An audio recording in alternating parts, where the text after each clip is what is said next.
ভগবান এসে বলছে, প্রভু বলে, ওরে জীব কেন ডাকো মোরে, কি জন্যে কাঁদিছ বাছা গর্ভের ভিতরে? আমাকে ডাকছো কেন, কাঁদছো কেন বলো? আমি এসেছি, তোমার কাতর আবেদনটা শুনে আমি এসেছি, তুমি কাঁদছো কেন? তোমার কি দুঃখ, কি যন্ত্রণা বলো? ভগবান বলছেন, আমি এসেছি ঠিক, তবে প্রভু বলে, ওরে জীব কি করিব আমি, কারণ তোমার কর্ম ফলে যাতায়াত করিতেছ তুমি। তখনই আমরা বলেছিলাম, প্রভু এই বার্তার মতো আমাকে মুক্ত করে দাও, আমি আর সহ্য করতে পারছি না, এখানে থাকতেও পারছি না, এবারটার মতো আমাকে তুমি মুক্ত করে দাও। আচ্ছা, আমি মুক্ত করে দিব। তোমাকে যদি আমি এখান থেকে মুক্ত করে বের করে দিই, তুমি গিয়ে কি করবে ওখানে?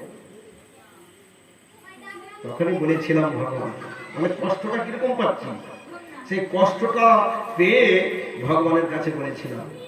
জীবী বলে, এইবার প্রভু কহি তবাগ্রত, আর দ্বারা সুত বিষয়েতে আমি না রহিবরত।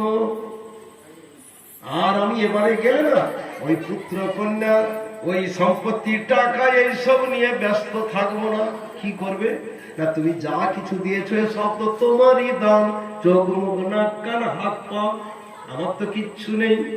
তবে যা দিয়েছ সব সাধু সঙ্গ করি আমি কেবল ভজিব তোমারে, সত্যং সত্যং সত্যং প্রভু কৃপাহি পামরে।